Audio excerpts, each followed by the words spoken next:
E aí, pessoal, tudo bem? Antes de mais nada, considere se inscrever no canal se você ainda não é inscrito, ativar o sininho das notificações e se gostar deste vídeo, deixe seu like, pois isso fortalece bastante nossas atividades. E hoje, como vocês podem ver que a folhinha de 2014 está aqui porque tem uma V8. Eu deixo ela aqui por causa da V8. Mas porque nós temos também nosso convidado especial. E aí, pessoal, tudo bem? Há algum tempo atrás eu deixei na comunidade aqui no YouTube para que vocês fizessem perguntas para o meu pai sobre a carreira dele na Companhia Paulista de Estradas de Ferro, já que, depois da participação dele em um Ferro Respostas há pouco tempo atrás, muitos de vocês se mostraram mais interessados em saber informações a respeito. Várias pessoas participaram e deixaram suas perguntas. Eu passei elas para meu pai, ele até fez uma colinha aqui para lembrar, porque vocês devem imaginar que já faz algum tempo, né, que isso aconteceu. E muita coisa para se contar, então tem que ser bem compassivo, bem compassado. Então esse vídeo vai longe, gente. Bom, mas vamos começar assim, para quem não conhece, né, meu pai é José Carlos, mas assim, como que foi rapidamente, como que foi sua carreira na Paulista? Você entrou no Senai Ferroviário da Companhia Paulista, não é mesmo? Isso, na Companhia Paulista, em 62. Prestei o concurso em 62 e comecei em 63. Certo. Nos dois, um ano, eu fiz 3 anos de curso, que era o final. Antes era 4 anos, primeira série, segunda série, terceira série, quarta série. Depois de 63, até o encerramento de 69, passou a ser 3 anos. Primeira série, segunda série, terceira série. Então, comecei concurso na 62 e comecei em 63. Um ano e meio era feito experiências com o aluno. Um tipo de experiência assim, como dizer assim? Teste de aptidão. Isso. Marcenaria, a tornearia, ferramentaria, ferraria, ajustagem e parte elétrica. Eu me entusiasmei muito com a parte elétrica, me chamou muita atenção e me dediquei a essa parte, fiz. Até hoje me dedico a eletricista, embora já estou aposentado e não estou mais na ativa, mas foi uma escola excelente, gente. Muitos falam assim, mas outras escolas, não, mas aquela foi escola padrão, não tem. Eu falo porque é experiência minha, e se consultar outros que estudaram, que fizeram carreira em muitos lugares. Mas se vocês quiserem saber mais a respeito de como é o curso, como que é a rotina no Senai, depois vocês podem deixar nos comentários, a gente grava outra parte. E então você entrou no Senai em 63 e se formou em 65. 65. E daí você entrou na Companhia Paulista direto, por causa que automático, né? Que já, desde a primeira série, uma coisa de bom que tem a Companhia Paulista foi isso, estudar no Senai, as 3 séries já foi incluída na carteira profissional, como funcionário da empresa. Não era nem menor aprendiz, era funcionário. Sim, já era funcionário. Mesmo naquela época, hoje seria proibido completamente um menor trabalhar. Mas naquela época não, eu tinha 14 anos, já tinha minha carteira assinada pela Companhia Paulista de Estradas de Ferro. Isso é um prazer, uma coisa que marca muito a vida da gente.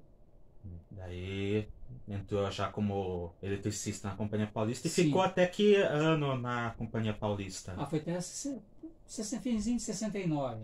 Certo. Então, praticamente funcionário da Companhia Paulista foi 66, 67, 68, 4 anos. Mas contando mais 3 da Senai, 7 anos. 7 anos. Mas foi uma experiência muito maravilhosa. Isso marcou muito a vida a minha vida e a vida de muita gente que trabalhou nessa escola. Então, e agora a gente vai falar um pouco sobre essa experiência, né? Então, sim. Vamos pegar aqui. Vou fazer o possível. Vamos pegar aqui a colinha. O Giovanni Ferreira, que foi sócio nesse vídeo, obrigado, amigo, por ter feito tantas perguntas interessantes. Ele perguntou: abusando de vossa nobreza, Chapolin Colorado, pergunta aos mestres: havia situações da turma da CPF trabalhar junto com a turma da Santos Jundiaí? Havia rivalidades entre as companhias ou a convivência era amigável? Muito agradecido novamente, sucesso e saúde para vocês. Bom, Giovanni, como até comentei em outros vídeos, meu pai trabalhou aqui em Rio Claro, nas oficinas de Rio Claro. Isso. Então, eu acredito que... Eu não vou dizer que nunca funcionários da Santos Jundiaí vieram para Rio Claro, mas acho que foi mais em setor assim de escritório. Acho que esse tipo de convivência ocorria mais nas oficinas de locomotivas da Companhia Paulista lá em Jundiaí. Mas no caso, havia uma outra ferrovia aqui perto que passou a ser administrada pela Paulista em 67, que era a Araquarense. Então eu vou substituir um pouco o teor da sua pergunta, vou alterar um pouquinho e perguntar: você chegou a conviver com funcionários da Araquarense que vieram para cá para fazer algum curso ou ministrar alguma palestra, alguma coisa ah, no decorrer daqueles anos, principalmente depois que a Paulista passou a administrar a Araquarense? Eu lembro que tinha os carros Mafesa, né? Uhum. Os famosos panela de pressão, Sim. e eles utilizavam os sistemas de refrigeração à base de gelo. Uhum. E tinha um compressor que soprava o ar no gelo e era colocado em dutos pelo carro passageiro e para as bocas de cima Pela refrigerava o sanca, carro. né? Isso. Refrigerava o carro. A base de gelo, eu anotei aqui. E Só um parênteses, né? A base de gelo. Não tinha problema gelo. com o efeito, com a camada de ozônio, né? Que Sim. depois botaram o gás. Mas sempre quando dava problema de terminar gelo, porque lá na Alta Araquarense era muito quente, às vezes Sim. faltava gelo. Então ficava, por isso que ganhou o famoso nome panela de pressão. Que as janelas Eram eram lacradas e não tinha como abrir. Então ficava um sufoco dentro do carro. Mesmo abrindo as portas, não tinha como. Não tinha circulação de ar. Não tinha, porque o carro só tinha uma entrada, né? Não é como Sim, os carros convencional que tinha 4 entradas, né? Uhum. Então veio no final de 67 alguns carros da Araraquarense que foi fazer um trabalho de tirar aquele sistema de refrigeração a gelo e colocar ar-condicionado. Vocês, para ter uma ideia, o sistema que era com gelo, que eles queriam fazer em conjunto com a Companhia Paulista, é como vocês veem em banco, tem uma central onde refrigera o ar e sai para aqueles dutos dentro Sim. dentro do banco, no caso seria dentro do interior do carro passageiro. Mas como não era viável, o que aconteceu? Quando entrou, já nesse começo aí, na própria Araquarense, carro que veio aqui, foi cortado a janela, colocado corrediças, né? Sim. Então funcionava... Basculante. Não, basculante não. Abrir e fechar. Abria e fechava e ficou todos os carros, Acho que com exceção do restaurante que continuou, daí foi adaptado ao ar-condicionado. Mas todos os classes... dormitório... Não. Dormitório acho que não tinha, né? Não lembro. Não tinha. Restaurante... Restaurante primeira classe, segunda classe e isso. bar. É que eu lembro foi isso aí da convivência que depois fundiu Surgiu a FEPAS, 71, então isso. daí não tinha... O que tinha, que eu ouvi falar, até como curiosidade para o Giovanni, para quem tem interesse, rivalidades mesmo que existiam eram entre os funcionários da Companhia Paulista e os funcionários da Sorocabana. Isso aí tinha qualquer... Tinha algumas rivalidades que a gente já ouviu falar, muita gente comentava.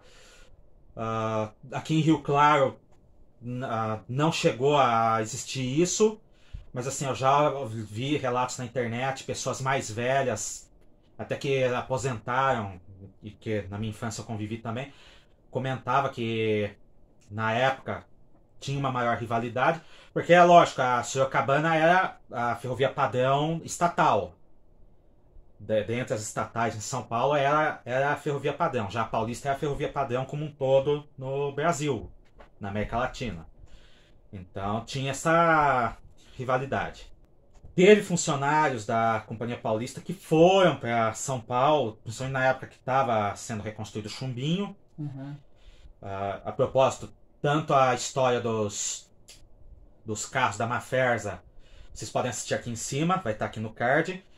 E também a história dos carros Chumbinho, que foram os reconstruídos, os carros de madeira reconstruídos, da qual ele participou também. Então, se vocês tiverem perguntas sobre como foi esse processo de reconstrução dos carros de madeira em aço, sendo que até tem o carro que roda agora na BPF lá.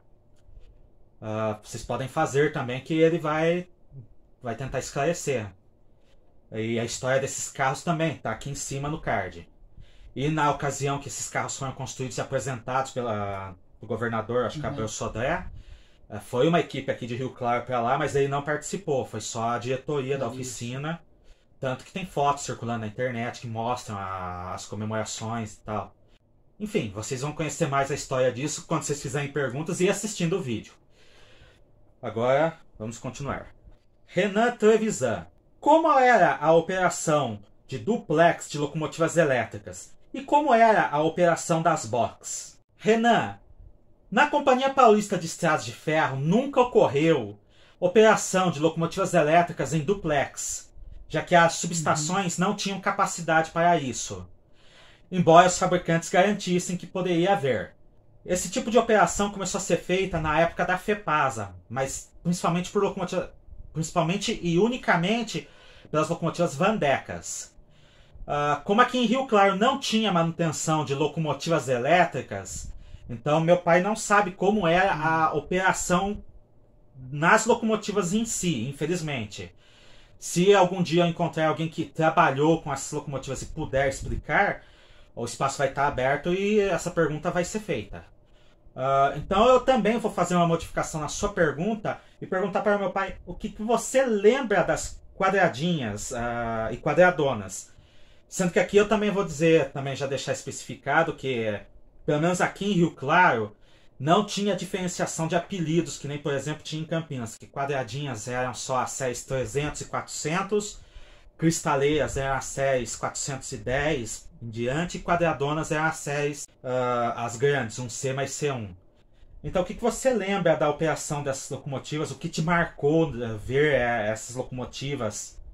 Tanto na época da Companhia Paulista, como FEPASA também, que eu, por exemplo, não via. Embora eu nasci em 1990, ainda tinha 2 ou 3 unidades operando, eu não tenho memórias delas funcionando, porque a última foi desativada em 92. Até ele tem uma história a respeito disso, aí vai contar daqui a pouco. Então, é uma pergunta que eu também me interesso, porque é uma locomotiva que eu não vi operar e acho que bastante, com certeza a maior parte de quem me assiste também não viu a operação dessas locomotivas. Então... Bem, pessoal, o que eu lembro da tração dessas locomotivas, as quadradinhas geralmente tracionavam com comboios de gaiolas e os vagões isotérmicos. Que vinham lá de Barretos. Isso. Que lá tinha os frigoríficos, né? Então, e tinha prioridade, né? Sim, prioridade. Porque era perecível. E as gaiolas também, como tinha frigorífico em outras cidades para... Inclusive aqui em Rio Claro, né? Então, e também as gaiolas embarcavam o gado aqui, né? Para seguir para lá de São Paulo, onde tinha os frigoríficos lá também. E era um serviço meio que dedicado das 410, série 410. Isso. Eu lembro, mais trabalhava com isso aí, gaiolas e isotérmico. Sim, trabalhava com outros tipos de vagões, sim. Era muito raro. As quadradonas geralmente tracionavam comboios de vagões box e tanques. Também mais dedicado a isso. Isso. As box trabalharam com tanques e box, mas até a chegada da GE, não é? 2D mais D2, as famosas russas, né? Que também a história vai estar aqui no card. Aliás, eu contei já a história de todas as locomotivas elétricas da Companhia Paulista. Se eu lembrar, eu vou deixar o link de todas as histórias aqui no primeiro comentário. E depois que as russas chegaram, assim, o que você lembra que as quadradonas assim mais começaram a fazer? Ficou mais assim, de escanteio, mais serviço de emergência? Porque, embora... Não, ficou tráfego normal, né? Só dividiu... Isso, já boa parte da sobrecarga delas já passou para a Rússia, porque a Rússia já tracionava uma composição bem maior, né? Quer dizer, tem hoje 100 vagões, mas era uma composição... Era 100 vagões, só que os vagões Tudo menores, né? Mas era bem o dobro, até o triplo das quadradonas, né? Sim. Lógico, com o passar. Com certeza alguém vai perguntar, vai ter interesse em perguntar isso, mas eu vou adiantar. Uma vez já conversei com meu pai a respeito. Ele não tem lembranças, por exemplo, da Brambleberry e nem da Metrovic. Até porque na época, embora as locomotivas. Se bem que a Brambleberry nem tanto, ela passou praticamente uma década em Jundiaí, então encostada lá guardando peças, então com certeza ele nunca viu. E a Metrovic acabou, pela lembrança, né, por tanto tempo que se passou, até mesmo por não conhecer assim os tipos de locomotiva, porque a quadradinha, a quadradona, V8, E na época era muito criança também, né? Sim. Então ele não tem memórias disso, e mesmo que ele viu, se confunde na memória com as outras locomotivas de tipo parecido. É claro, o tempo foi passando, essas locomotivas foram sendo desativadas. Quais são suas memórias já depois? O que mais te marcou assim, vendo elas indo embora assim aos pouquinhos, ficando cada vez mais raras? Sim, gente, a gente tem paixão pela ferrovia. Eu vou falar, é triste saber dessa história que aos poucos foi sumindo, a gente conviveu com isso aí, embora no fim da Companhia Paulista, mas foi praticamente um auge. É o que eu comento com o meu filho. A Companhia Paulista, ela honrou o nome, o padrão dela, aquela fidelidade dela, até o último instante. Depois que entrou o FEPASA, então daí mudou a história. Mudou o sistema. Mudou completamente. E a lembrança que eu tenho das quadradinhas, das quadradonas, quadradinha. A russa já ficou mais tempo. Foi a quadradinha, que ultimamente a que mais passava aqui era as quadradinhas. E a que mais estacionava aqui, o trecho aqui, que ia de São Paulo, não, de São Paulo acho que de Jundiaí, ou Campinas, até próximo aqui. Se eu encontrar a informação, eu vou deixar aqui embaixo. Isso. Ele pesquisa. Vai aparecer aqui escrito. Foi a quadradinha 314. Essa 413. 413, desculpa, eu anotei errado. 413 foi que marcou muito, porque foi a última que tracionava diariamente, de cima para baixo, para cima para baixo. E eu lembro que a última vez que ela passou aqui, eu conto pro meu filho, eu fico triste de ver o que aconteceu. Eu vi a última vez ela passar aí, o sino batendo, ela tinha um sino, não sei se chegaram a conhecer, chegaram a ver algum pedaço dela em Jundiaí, o sino. Então vinha badalando aquele sino, tá, aquele apitinho agudo dela, passando diariamente. A última vez eu indo pro trabalho, parei na passagem de nível próxima aqui de casa, ela apontou lá na curva pitando e veio descendo devagarzinho, com medo de vagões, passou. Puxa vida. Inclusive você conta que um dos vagões, o mancal de bronze, tinha sumido e estava pegando fogo. Pegando fogo, porque era a base de óleo, estopa, tudo, ele estava pegando fogo. Eu vi aquela cena assim, na passagem de nível, o coração começou assim, ver aquilo lá. Mas eu nem imaginava que seria a última vez que eu estava vendo ela tracionar.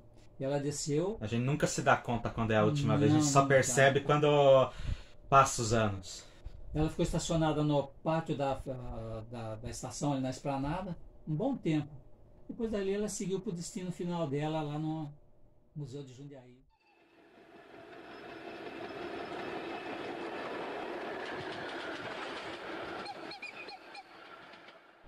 Gente... É triste, né? É chocante. Eu sinceramente, eu não sou materialista. Não sou materialista, mas tem coisas que mexem com a gente. E são essas coisas. A russa mesmo. A que mais tracionava aqui, mudando um pouco de assunto, o Jones presenciou muito a presença dela, era a Jaime Sintra. Já FEPASA, a Jaime Sintra. As últimas fotos que eu vi dela lá em Bauru, ela está repousando, deitada, amassada, sem vidro. Então essas coisas a gente vê, puxa, isso aí era o progresso da nação, né? Progresso, ela era a locomotiva do Estado, tracionava o progresso. Puxa, que situação que chegou. Não, tudo bem. Só colocando assim também, né? Muita gente talvez vai falar, pô, tinha que voltar essas locomotivas. Preservar Eu concordo sim. que sim, tinha que ser preservado. 1, 2 unidades, 3 unidades, isso daí tem que ser preservado. Manter história, né? Sim, para manter a história. Isso. Rodando ou parada, tinha que ser preservado. Sim. Mas desejar que continuasse rodando até hoje. Ah, não, impossível, impossível. Até mesmo a maior parte de nós troca de carro de tempos em tempos. Não Com tem por que certeza. manter uma locomotiva de 90 anos operando. Ou vagões de 100 anos operando. Eles já se pagaram. O que é triste é ver que esse material não foi cedido para preservação e não foi cortado, continua ali como fantasma. Então é isso que dá tristeza. Não teve uma destinação, seja a preservação, seja a reciclagem, e fica ali servindo como uma imagem de abandono, uma imagem que envergonha o Brasil. Então. Mas em resumo, Renan, essas são as memórias que meu pai tem sobre as quadradinhas. É lógico, se alguém tiver alguma pergunta mais específica, vou sempre repetir isso, quiser deixar aqui, sim. E ele puder responder também, ele vai falar a respeito. E tem um detalhe também, se você forçar a memória, puxar pela memória, é lógico, vai aparecer muito mais recordações, é claro. Né? Tem que forçar o HD. Sim. E como o HD já está quase corrompido, então fica Graças meio a Deus, difícil. não. Ainda bem que não. Fica meio difícil. O HD está ocupado. Adriano Fonseca Cardoso. Onde encontra-se os arquivos da CP que antes ficavam no Museu Ferroviário de Jundiaí? Adriano, essa pergunta eu mesmo vou responder. Esses arquivos continuam no Museu Ferroviário de Jundiaí. O que acontece é que, presentemente, o museu deve se encontrar fechado pelas questões de saúde pública mundial. Para ter acesso a esses arquivos, é recomendável entrar em contato com a administração do museu, agendando uma visita, porque daí eles podem dar toda a atenção possível para que você possa encontrar o que você está procurando. Lógico, parte desse acervo não se encontra disponível ao público porque necessita de limpeza e restauração. E como eles trabalham com uma força de trabalho reduzida, então eles têm dificuldades para poder fazer essa restauração, essa limpeza. Tente entrar em contato com eles, vendo se o museu já vai ser reaberto ou já está reaberto, e agenda uma visita com eles para ver o material que você está buscando, ok? Augusto Pereira. A CPF tinha vagões-tanque? Quais eram os modelos de locomotivas a vapor que ela tinha? Augusto, sobre as locomotivas a vapor, eu já fiz um vídeo, eu não sei se já vai estar publicado quando este vídeo aqui for ao ar, mas se for, já estiver publicado, vai estar aqui no card. Eu já fiz um vídeo falando a respeito da frota de locomotivas a vapor em bitola métrica da Companhia Paulista. Infelizmente eu não vou fazer da bitola larga e nem da bitola de 60 centímetros, porque eu não tenho as plantas, o material para consulta sobre essa frota. Foram me passados arquivos a respeito, mas infelizmente eles estão corrompidos. Quanto aos vagões-tanque, a Companhia Paulista sim tinha vagões-tanque, construídos por ela aqui nas oficinas de Rio Claro. A maior parte dos vagões construídos, os vagões-tanque construídos, foram para a bitola de 60 centímetros, lá para o ramal de Vassununga. Pelo menos é o que o pesquisador Leandro Guidini apurou. Esses vagões serviam para transportar álcool produzido a partir de cana-de-açúcar, através da usina que tinha lá em Vassununga. Mas também tinham vagões-tanque para a bitola larga. Inclusive, um deles é o que continua operando pela Rumo no trem de Capina Química, que eu vou deixar a foto aqui, vai estar aparecendo agora.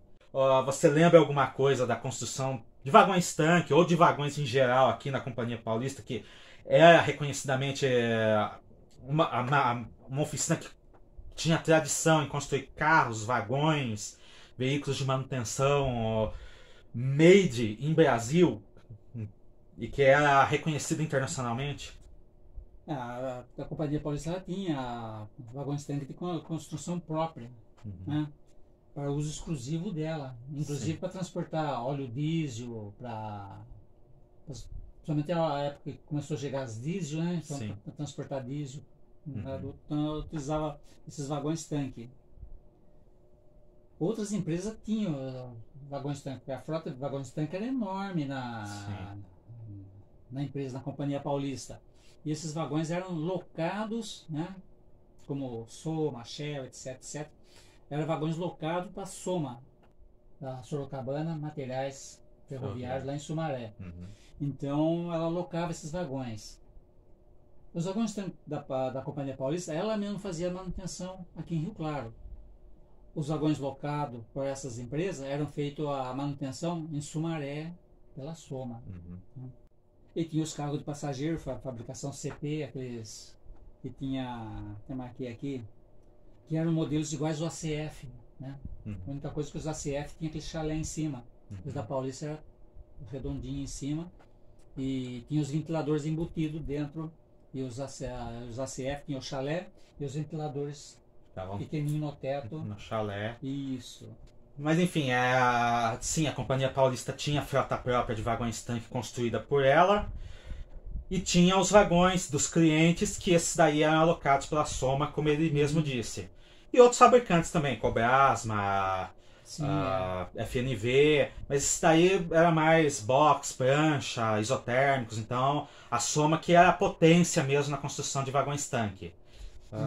Mas enfim, mas também agora eu vou pôr ele no fogo, porque eu não perguntei isso antes para ele. E o que você lembra assim de locomotiva a vapor na Paulista? Lógico, lembra do ramalzinho, né? Da 610. 610 e 611. Isso. Uma tracionava passageiro, né? Outra tracionava carga. Coisa que marca a gente quando é criança. Para vapor passar diariamente 4 vezes por dia na frente da gente. E de algumas vezes passar a famosa jiboia, passava tracionando carga aí. Aquela, para mim era um monstro de locomotiva, quer dizer... Continua sendo. Continua sendo, né? Para mim era muito grande. Mesma coisa para ela, tinha 5, 6 anos, passava a roça na passagem de nível, aí para mim era um monstro de locomotiva. Uhum. E continua sendo um monstro, que foi a maior locomotiva elétrica fabricada, né? A 610, 611 e a vapor que fazia a manobra dentro das oficinas. Que eu vou deixar a foto das duas aqui. Isso. A vaporzinho que tracionava aí, aquela já tinha um esforço para trabalhar. Ela empurrava aqueles carros passageiros ACF, super pesado, então ela patinava muito. Mas era gostoso dela soltar aquele tufado, brasa, porque era lenha, né? Brasa, tá muito. Depois chegou a famosa Livre, né? Que cheirando tinta, né? Presenciei elas aí, como presenciei as bandeiras expostas na estação lá. Foram momentos que marcam a gente numa ferrovia, coisa que, sei lá, acho que é muito difícil acontecer isso aí no Brasil, né? Nossa, daquele jeito nunca mais. Não, nunca mais.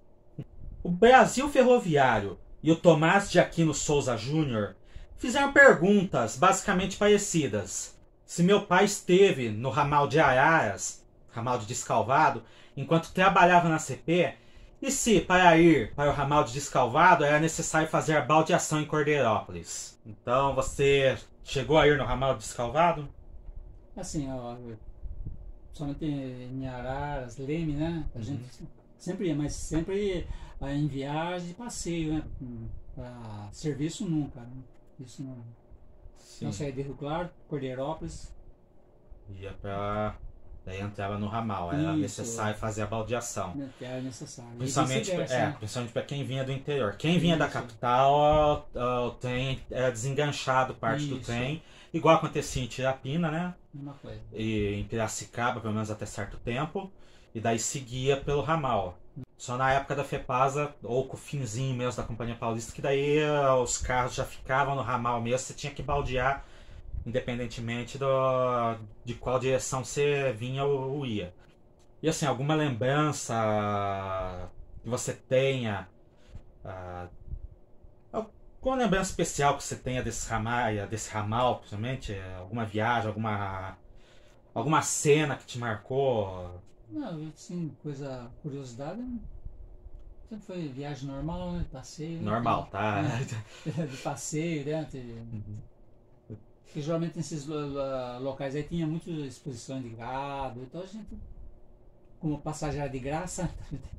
Porque funcionário da Companhia Paulista então tinha o passe livre. Então a gente tinha esse privilégio, né? Pegava aqui, fazia a baldeação em Cordeirópolis e ia Eu ia pra Cachoeira de Emas.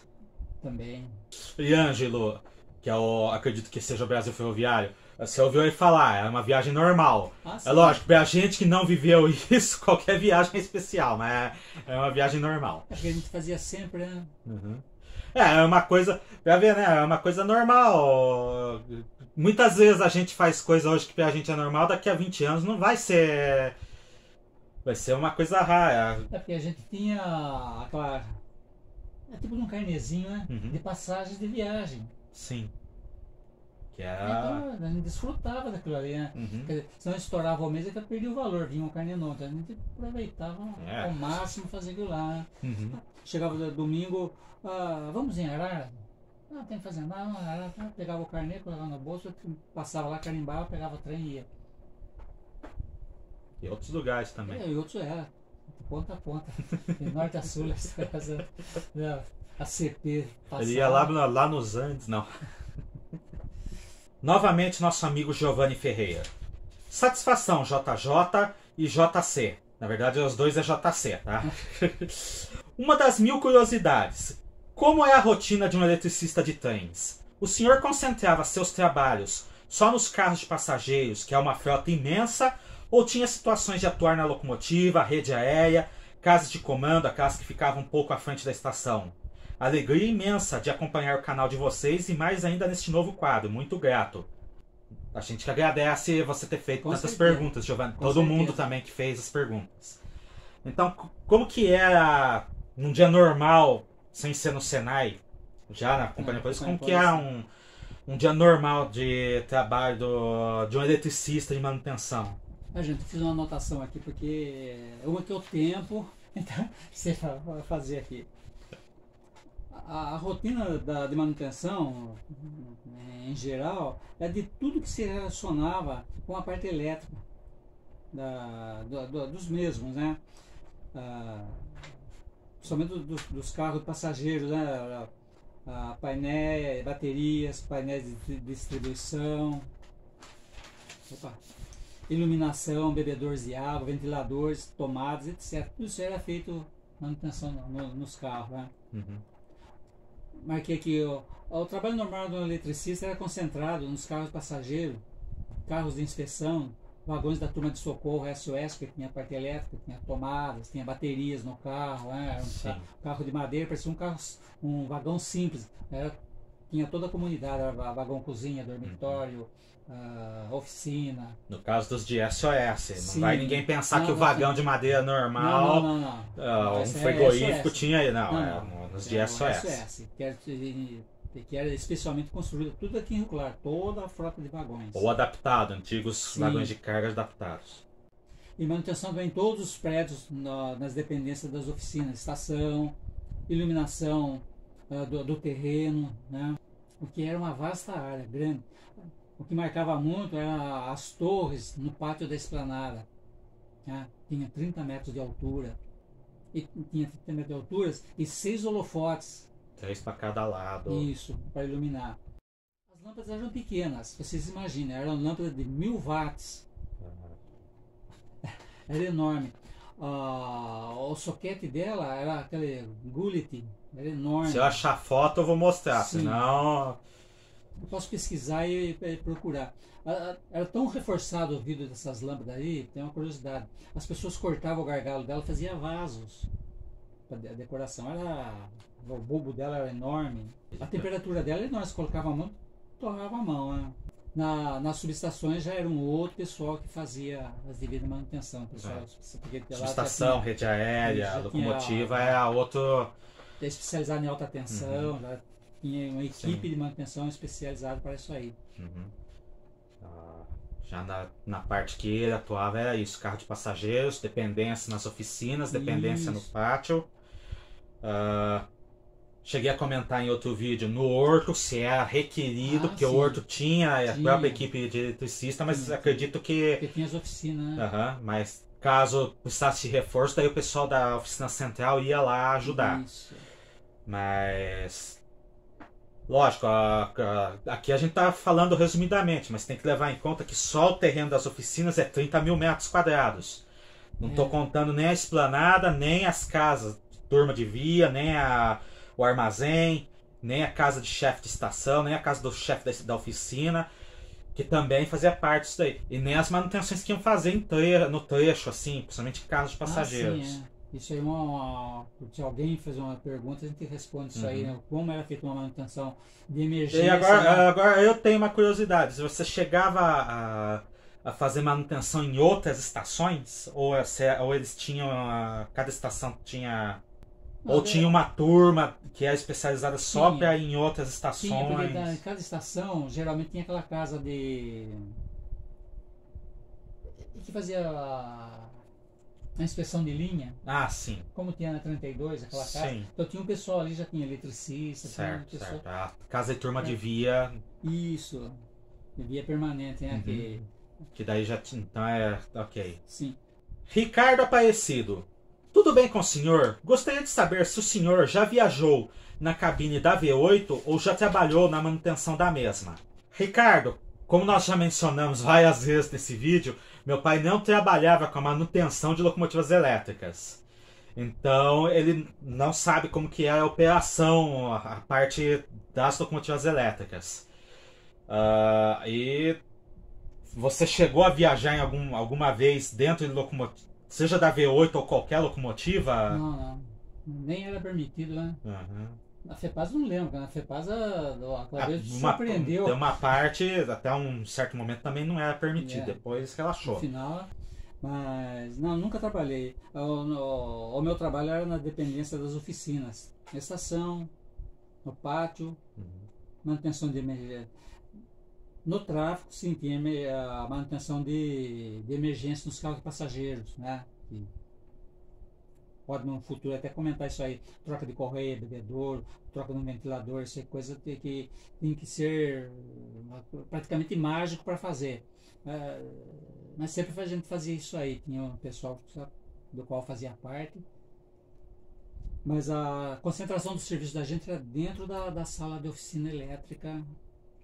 E o serviço que tinha para fazer fora da sala da oficina, todas as bancadas de serviço tinha uma caixinha. Então a gente chegava, naquele tempo entrava às 6h30, não era 7 horas em serviço, entrava nem 8 horas, era 6h30 da manhã. Entrava, a gente olhava na caixinha, tinha uma papeleta lá dentro. Ali a gente já olhava o serviço lá na estação para fazer. Portanto, a gente ia lá para a estação, já pegava todo o equipamento, maleta e tal. E lendo aqui uma das coisas que ele escreveu, nem sei para que pergunta é essa, mas a única coisa que ele conheceu de locomotiva foi alguns esquemas Sim, das G12, principalmente, acho que das G12 principalmente, né? G12. A gente foi lá em Cordeirópolis. Aí eu perguntei se ele tinha alguma coisa lá Em Cordeirópolis, lá então tinha uma G12 lá. O professor de elétrica abriu um esquema lá, fomos ponta a ponta, todos relés, chaves, comando, deu partida média. Acho que alguém até chegou a publicar uma foto que mostra uma turma lá em Cordeirópolis fazendo um estágio, tinha uma G12 e uma RSC3. Eu não sei se no caso, quando ele foi, tinha RSC3. Eu também não lembro qual locomotiva é. A locomotiva diesel na época. A gente sabe que é a G12 porque ele recebeu a apostila e ele tem guardado até hoje. Então a gente sabe que no caso é a G12, mas assim, manutenção de locomotiva realmente não é a parte dele. Essa orientação que a gente teve lá da esquematização elétrica da locomotiva foi assim para ter uma ideia só, não foi assim para ser um eletricista de Tá sabendo uma emergência lá, não, se você ser, tivesse, né? sei lá, no trem e o maquinista morresse, eu tenho que desligar esse disjuntor. Mais uma vez, nosso amigo Giovanni Ferreira. Abusando das perguntas. Um choque na fiação dos carros de passageiros é o mesmo de um 110 ou 220 ou é morte certa? Grato mais uma vez. Giovanni, vamos ver, vamos descobrir. Bom, vai,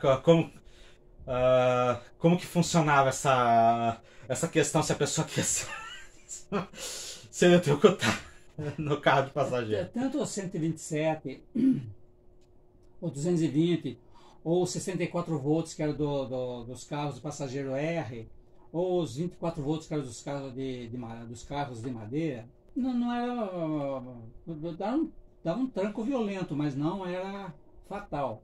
Dependendo da circunstância, pode ser fatal. Né? Se você tiver um problema do coração, por exemplo, Assim, né?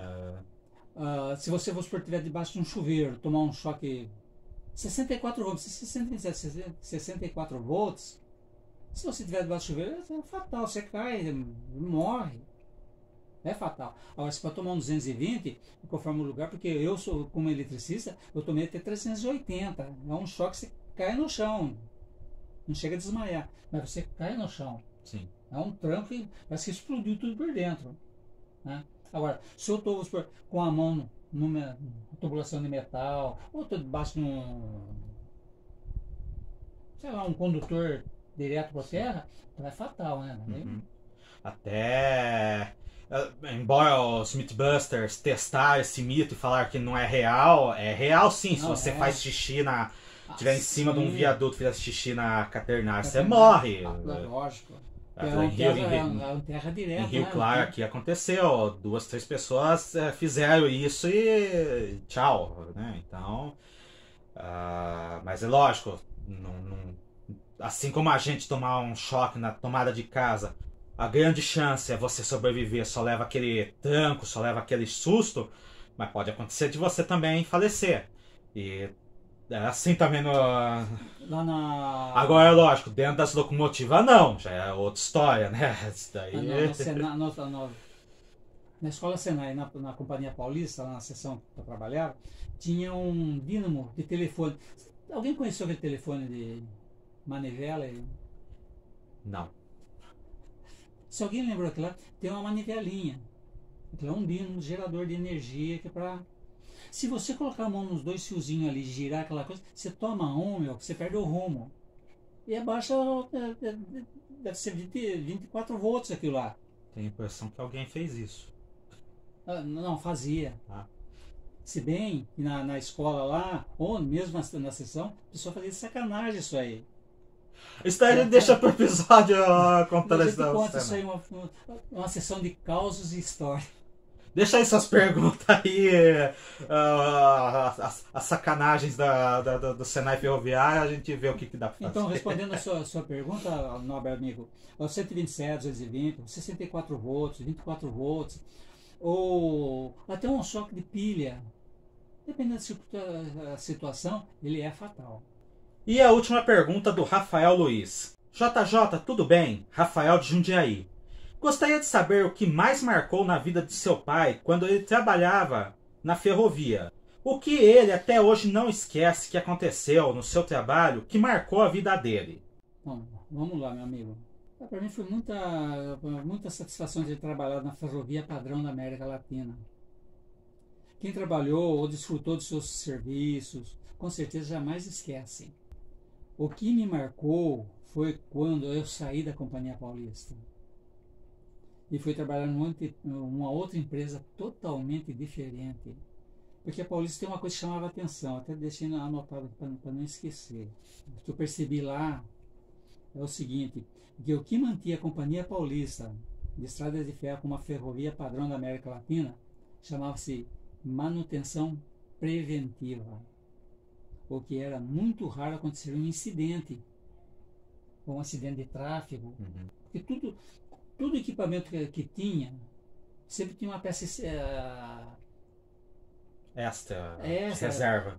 De reserva para emergência. Ou quebrou, já colocava ela imediatamente, era como se fosse um passe de mágica, era muito rápido. Um carro... Desculpa interromper. Esquema de metrô, praticamente. Imagina, a gente vê nos documentários, né, que fala que o metrô normalmente faz isso, né, que o trem X quebrou uma alavanca, entrou naquela noite para manutenção, já troca a alavanca. Agora, isso no metrô. Agora imaginem que a Companhia Paulista como um todo fazia isso em todos os setores. Fosse locomotiva, carro, vagão, trilho, AMV, sinalização, caminhões, veículos de manutenção, ferramentaria, tudo.